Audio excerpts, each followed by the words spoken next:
Hey y'all, welcome back to the D2 channel. I'm Jason Bergeron, here again with another episode from our D2 Talks series. Roll that intro.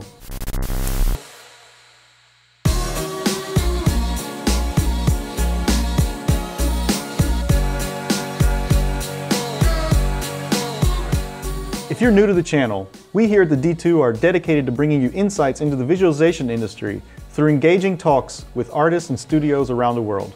So if that sounds like your thing, please hit the subscribe button so you'll never miss another video. Today I'm happy to present a chat that I had with Pavel Vinter from ZAN Studio in Prague, Czech Republic. He shares a lot of great info with me about his journey in archviz, so sit back and enjoy the video. Hi Pavel, I have started the recording, so there's no turning back now. I think I could do an introduction, but I think it's of course better if you do it to tell us a little bit about yourself. So please do that in a couple of minutes or so. Yeah, hi, I'm Pavel Vinter. I'm founder of ZAN Studio. We are based in Prague, and we are more a collective or of freelancers. And so we are not a studio in a typical manner. We are more like collaborating with each other, and we are just pushing forward like between ourselves, but on the outside we are trying to look as a studio, because if we get some more difficult projects, we are working together on them, and it's really helpful to have it this way, I think. Yeah, so like you said, you're a collective of guys, and you guys have been friends or something, or how did that come about, that you guys started working together? Yeah, it's actually a pretty weird story, because I live in a village near Prague, and I just met this guy that I never saw, and he was doing this sport, the longboard downhill, and I just met him in my village, and we just said, yeah, hi. And he was like, yeah, I studied architecture, and I was like, me too. And like, it was 30 minutes and we just decided to work together. It was pretty crazy. That is funny. That's a funny way to like end up doing it. You guys didn't study together or anything? No, because I'm like a few years older, and I was just finishing my diploma, and this was like 1 week before I actually got my diploma. So it was perfect timing, and I was really happy to meet him. So, a little bit more about your background. You said you studied architecture, and you studied in Prague, or you didn't study architecture? What? Yeah, I did for a few years, and I got my degree in architecture, and it was quite helpful, I think, for the job itself. Yeah, also helps because I have a lot of friends who are architects. So I have a lot of clients that are coming from my friends, which is nice. Yeah, it's really nice, because at school I realized that like I'm maybe not that strong in architecture, but I was pretty strong in visualizations and the whole graphics behind the project, like how to present it. So it was actually really a good way how to learn archviz. Okay, and you were already doing that while you were studying, I guess. Yeah, but only for my own projects. That's it. I actually didn't know that you can do it for a living in Czech Republic here. Okay. Was there a moment, because you just said that you felt like you were able to do the visualization part, you felt like you were more capable in that area. Was there a moment where you had this feeling? Was there a specific thing that happened to you? Yeah, it was definitely when I met this guy Jakub, and because I saw his works actually, and I was like, yeah, that's kind of a dream job for me, because I always like to do it, but really didn't know that there is someone in Czech Republic who is doing it, because here the architects are pretty poor, so it didn't make sense for me to work for them, if they already don't have enough money. So I was quite surprised, and from the first second I said, yes, I will do that. If you are saying it's possible, I'm going for it. Yeah, I understand. This is an issue, but it leads me to another question. Then, do you guys do work internationally, or are you? How much would you say is international as opposed to coming from the Czech Republic? Yeah, we are mostly working for Czech clients Okay. right now. We had like few offers, but we did only a few jobs internationally. But now we are trying, of course, to get some clients abroad also. Yeah, because I think, yeah, I mean, like you said, the architects are poor, and I know what that means when it comes to how much they're willing to pay for visualizations. Is that a problem for you guys, or? No, not really, because I think even if you would work for someone who can afford to pay more for the visualizations, he knows that you are from here or from some part. And I think if guys or companies are looking for someone from like Central Europe or Eastern Europe, they are also expecting lower price. So in the end, you will end up with like lower price than in their country also. So it's actually not a big problem. And I know that it looks like you can work internationally and everything is fine, but I really like to work pretty close with the clients. Yeah. So I like to go to meetings and really Okay. like hear what they want, and just to bring the best for them. Well, that is definitely an advantage uh, of working with local clients, and that's actually it's one of the last advantages that people in countries like Austria have as a way to say, don't take your work somewhere else, do it in Austria because we can actually sit down and talk about it. We Yeah. speak the language, blah, blah, blah. These things are still really important. And I do think, though, that it touches on a topic. It's something that Fabio actually talks about a lot in his videos as well, about how much you charge for images. And I'm not asking you that question. I'm just saying it's a question that you have to ask yourself sometimes. And that's why I asked if it was a problem for you. If it's not, it's great. But I totally understand what you mean by international architects. They expect to get a low price from you if they come to you and they say, "Oh, it's in the Czech Republic. It costs nothing, and we're not gonna pay them anything." But because the people are coming internationally doesn't mean that they should exploit the artists in that country. Is that something you guys ever talk about in terms of pricing for international architects? Yeah, definitely. Like, yeah, it's quite hard. I'm not saying that it's like that it's automatic that they are looking to you for the lower price. But like, of course, my goal would be that they find me because of my work and they Yes. like my work. And I think that's the way how you should do it. But the offers that we had, because we are quite in the beginning and not so known, and also we are not doing so much of like advertisement abroad, the clients come here for lower price, I think, not because of our work, just they want the service and that's it.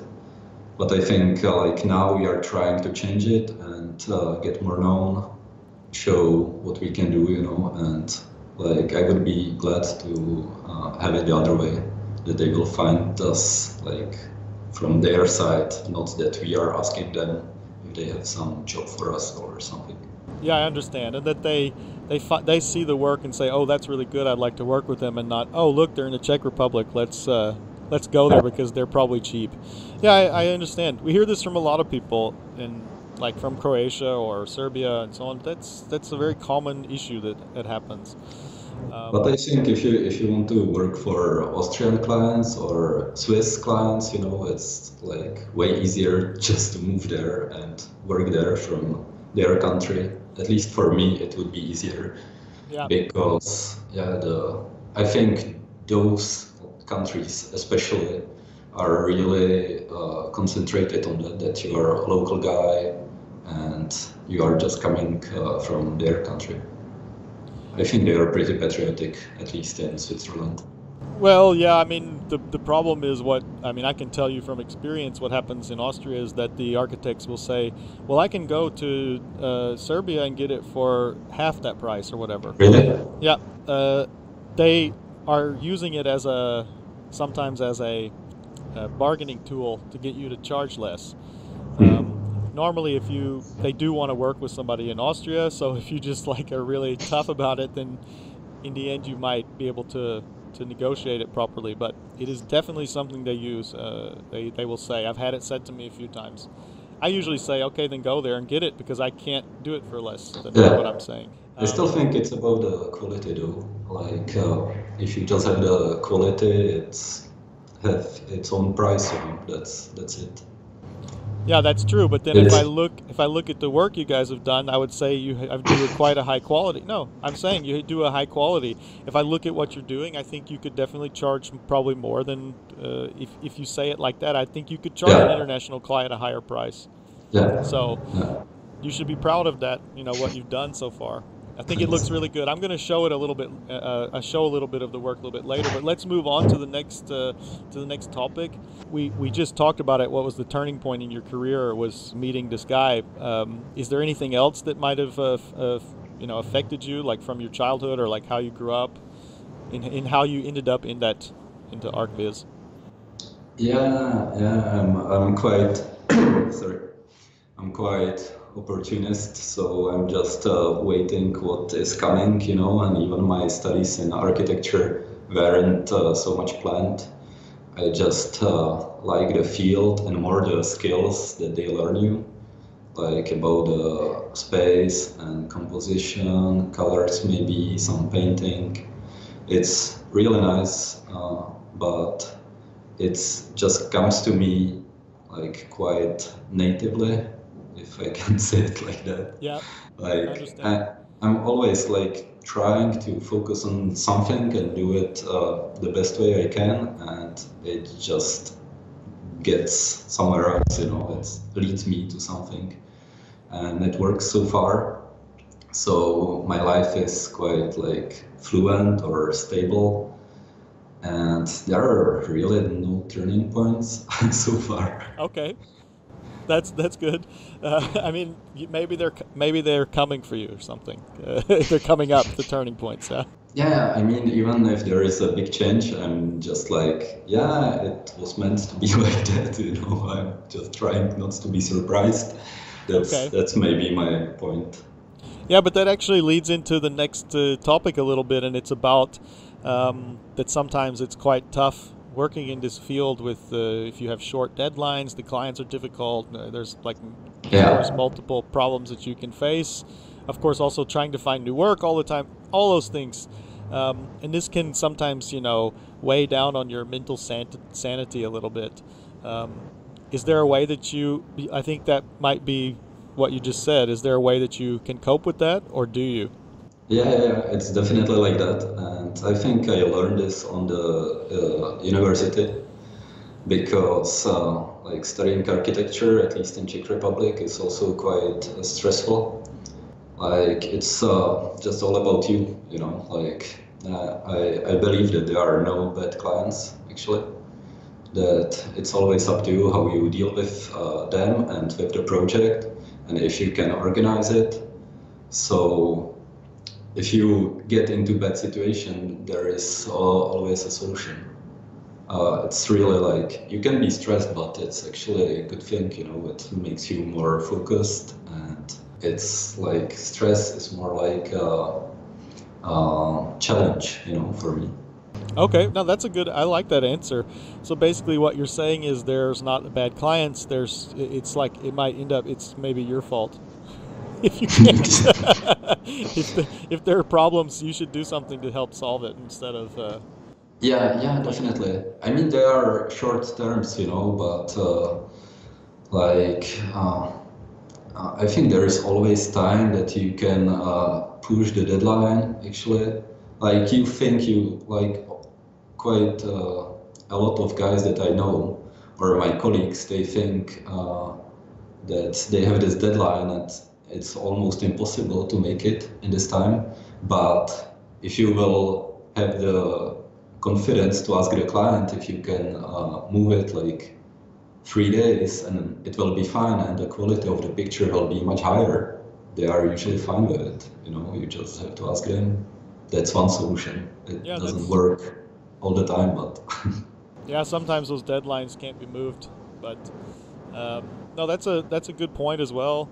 I have been doing it a while. I would say I have seen bad clients. That doesn't mean that there wasn't a solution, that everything got solved. yeah. This can happen. That doesn't mean that they're necessarily bad, but it makes it extremely difficult. But anyway, I really like what you said there. That's a good point.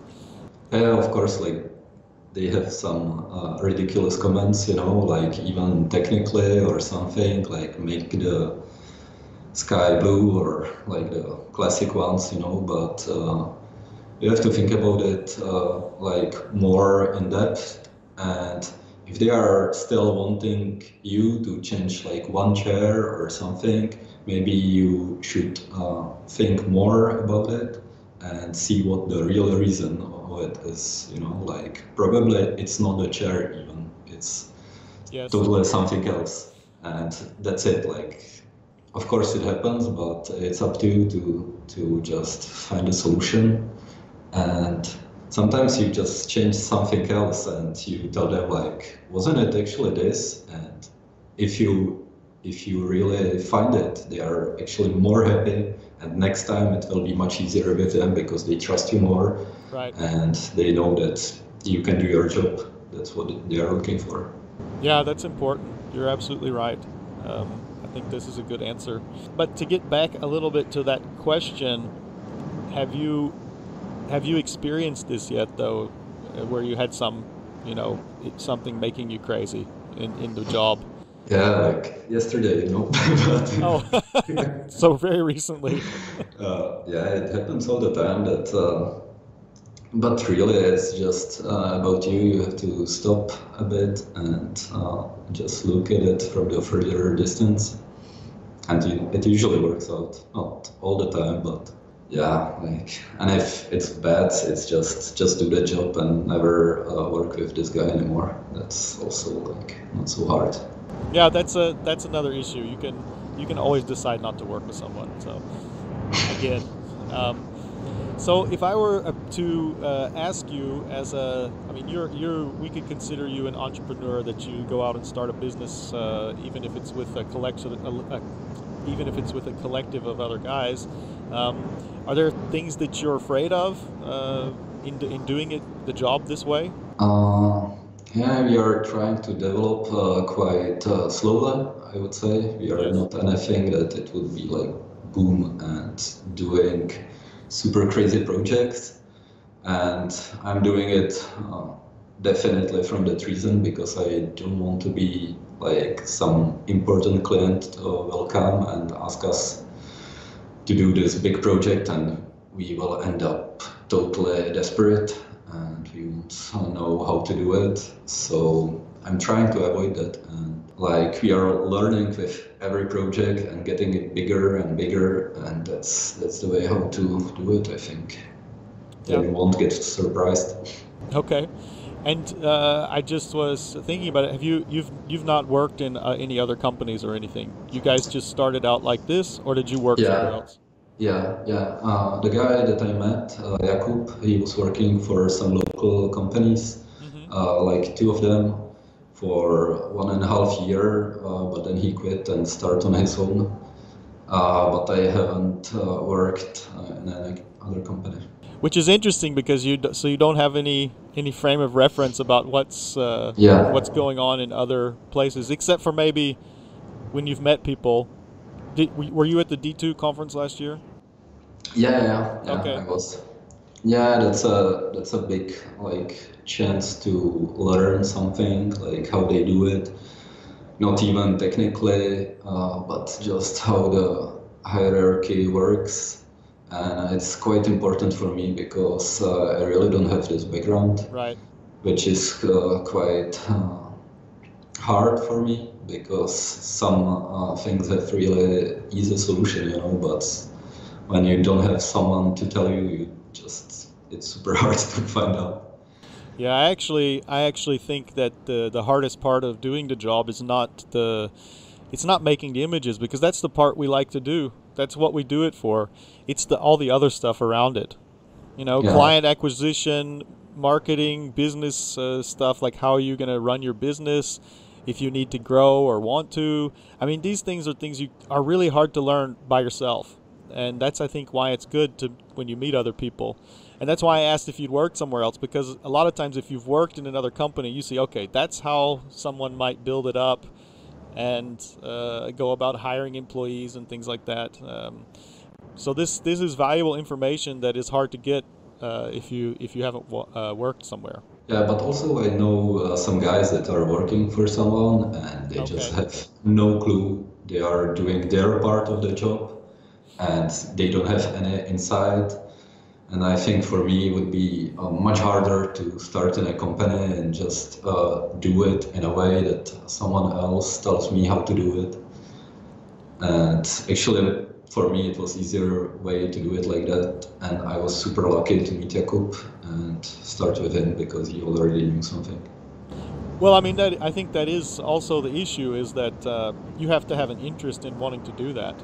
So if you want to just work in a job and just go in there, sit down, do the thing that you're supposed to do, and go home, then and you don't really pay attention to how what's going on around you, then you won't learn it either, of course.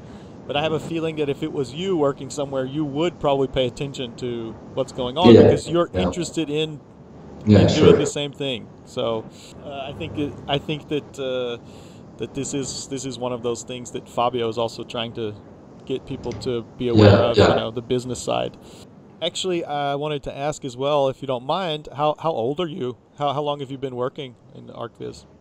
Yeah, I'm 29, Okay. turning 30 quite soon, Okay. and I do it for 3.5 years. So I think we are pretty new to the business, but also I know some guys who are doing it for 2 years and they are much higher level. But Yeah, that's it. it can happen. Yeah. Yeah, it's interesting if you look at a couple of studios who've been quite very successful, like Beauty and the Bit and Yeah, Brick Visual, and the fact that they're only about 5 or 6 years old. yeah. I It's pretty mean, even unbelievable, right? like Jason Bourne, or you know that Justin, yeah, Justin Bourne. yeah, He's that's like, another thing. I mean, I think it's of course a symptom, or not a symptom. It's a The advantage was that these companies started in a period of like economic prosperity, and it's only grown in since the last recession, basically worldwide. There's only been growth, right? And those companies started in the period of growth. yeah. So I mean, they are doing great images. You know, that's the reason for me why they are so successful. yeah, I mean, I agree. That's not to be taken out of the equation, but what I'm talking about is uh, during recessions, Yeah, people don't build anything, yeah, and sure. they stop, and this happens. This really does happen. Hmm. Um, but in that you have no control over those things. Nobody does. Architects have the same problem in a recession. They lose their jobs. The people, I mean, the the clients will, you know, shut down projects and so on. Um, and we were just talking about things you're worried about. I think that's for me something I worry about. Um, but you know, you just have to be prepared for it. Do you ever think about that? The Yeah, situation, the economic yeah, situation? definitely. Yeah, yeah. I think it's kind of coming right now at the moment. That, but then like architecture and development, it's always a little bit delayed Correct. Yeah. from the rest. So you still have actually time to get prepared, even if you see it in other fields. Yeah. Maybe this time it can be quicker than last time, but yeah, I think you just have to look for the right range, like where to put your visualizations, or how to bring more to the client, and it should be fine. Right. Yeah, I understand. There's probably I wonder if there's another side that that you could look at, that you expand what you're doing so that you're not just reliant on one area. Do you guys do that? Do you work only for architects and developers, or do you do some product design? We actually have pretty wide range, also because I like to do different projects, because it can get really tiring, you know, if you end up doing kitchens and bathrooms, it will be like you will be going crazy in 1 year. So we are doing like exteriors, interiors, even some product design sometimes, and like some large scale, small scale, really everything you can do, I think. Animations. We are not doing VR at the moment, but maybe we will push it to this in the future. But it's always like, you know, it's like it has two sides, because if you want to be the best in something, you should concentrate on one field, I think. And you see it everywhere. Just if you know some guys, you probably know them for some kind of images. Right. But I think we are still in the beginning, and we are kind of looking what is the best for us. Yeah, I'm actually showing some of your work right now on the screen. It's I'm recording it into the video, and it's very nice. I really like these on the homepage. These sort of straight on still shots with some motion. These are great. The one with the train, is a really interesting one, and the one with the slight leaves blowing in the wind. I think this is a great idea. You guys doing this a lot, or is this just for presentation? Yeah. We started it like 1.5 years ago, and it was totally our motivation to do it, because I would like to do more things like this. So we proposed it to the clients. Yeah. And we just did it, you know, like to show them that we can do more for them, not just still images. And that when you put it on the website, it attracts their clients more, because it's moving. And yeah, then they start asking us to do it, you know, and now they are paying for it, which is nice.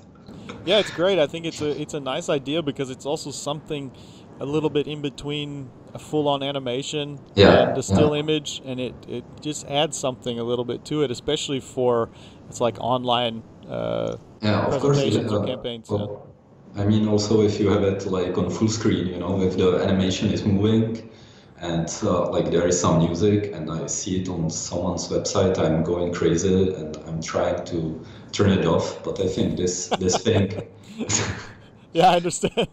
this thing is kind of calm, but still there is some movement, so it will push you to look at the image a bit longer, I think, and just to observe what's happening there. Yeah, absolutely. And also bring some atmosphere. And how are you, I don't want to get too technical, but how are you doing those generally? Are you doing a still image and then adding some stuff in After Effects to add the motion, or are you actually doing an animation? Yeah. These that are on the website are animated and rendered, which is terrible. Okay. But like after some time, I realized that like if you need blurred leaves, you know, falling in the foreground, you don't have to do it the brute force way. Right. There is much easier way how to get things moving just in After Effects or any other compositor. That's why I asked, because I've seen it done both ways, and I just wondered. Yeah, I don't usually ask this because I while the knowledge of the tool that you use is important, you can create very good images with any tool. But what do you guys generally use in your studio? Yeah, I think we are doing it the classic way, 3ds Max and Corona now. We used V-Ray in the past, but switched to Corona like 2 years ago, I think. And like, I guess we are not going back for this moment. Yeah. But yeah, I totally agree with you that it's not that important, the tools. And like for me, it's sometimes hard to not get that technical and not to do the pictures just to show off your skills.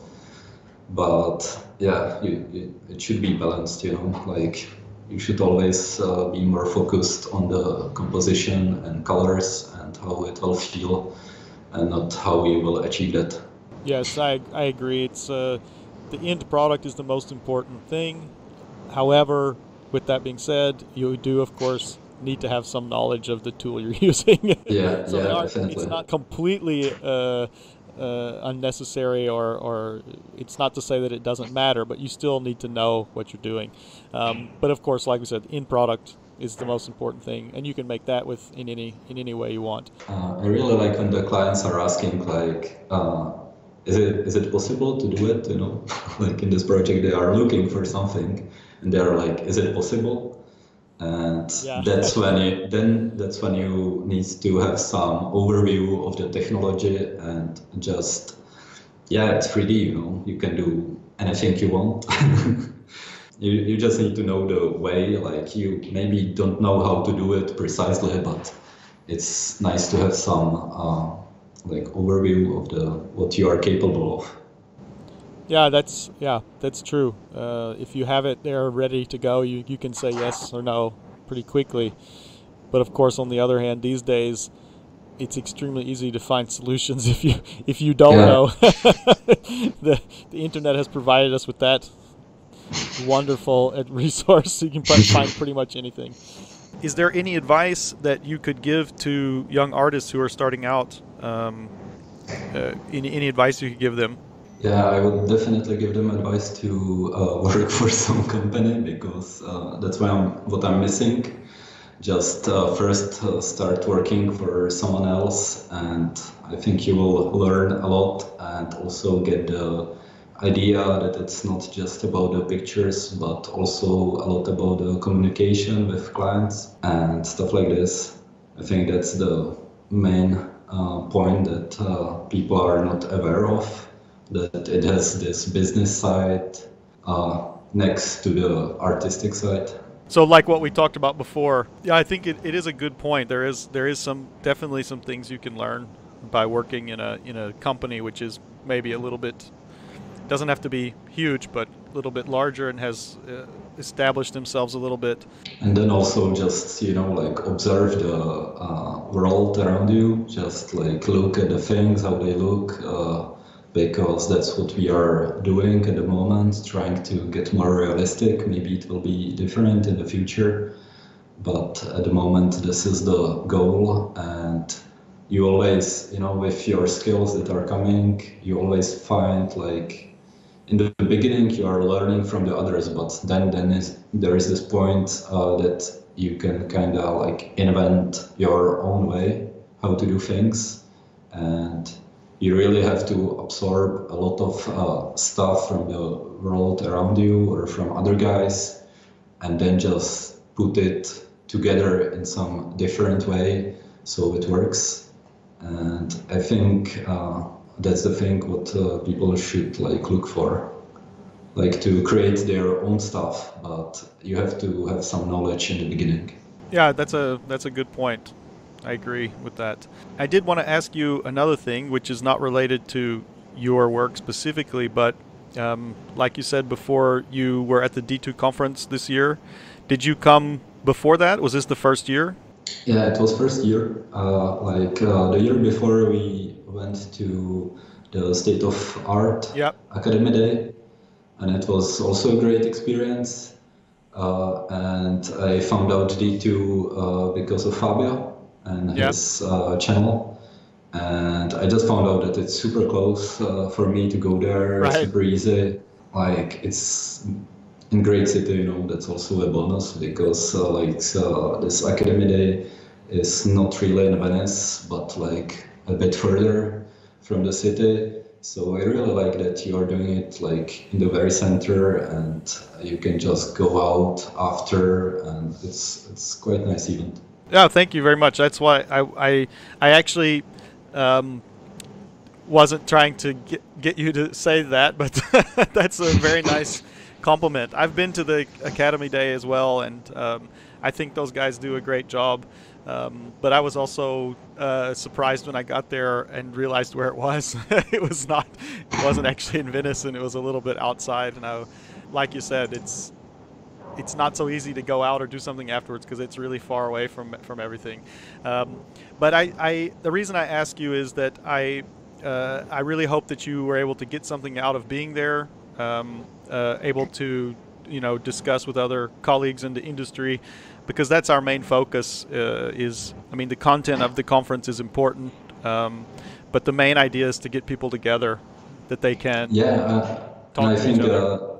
That would be another good point. What if you are a young artist, what you should do? Because if you are coming to D2 or any other conference, it brings you really valuable information, and also the friendships with the guys.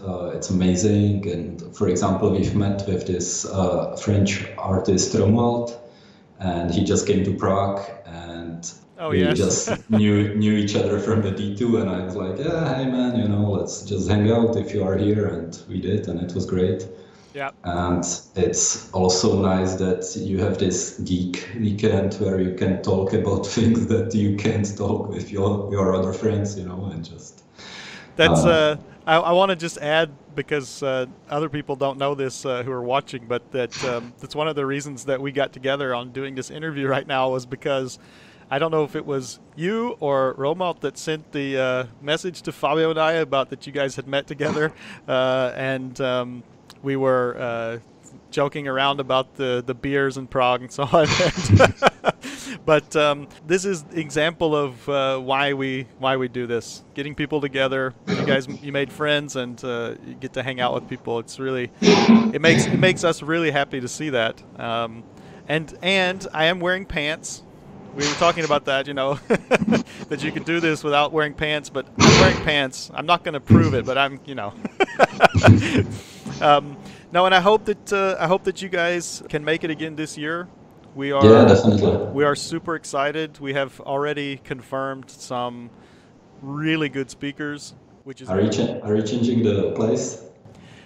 We haven't confirmed that yet. We're still in the process of seeing how we can manage it. It's quite difficult to find places for that size that we're looking for. It's in between. There's usually up to around 300 is easy, and then between 300 and 1,000 it becomes hard. Then you have places which are huge for 1,000 people. And, okay, that's a little. we're not that optimistic yet, but maybe one day. I don't know. No, but it's we have some speakers that are confirmed already, which I think are going to blow people away. We can't say anything yet. We don't want to say anything yet, but I hope you guys can make it again. Yeah, definitely. Yeah, and so let's just. I think that's good. Let's wrap it up. I'm really thankful that you would sit down and take the time to do this interview. Thanks, pleasure on my side. That's it, guys. This was another D2 Talks, and we'll see you for the next one. See you later. See ya.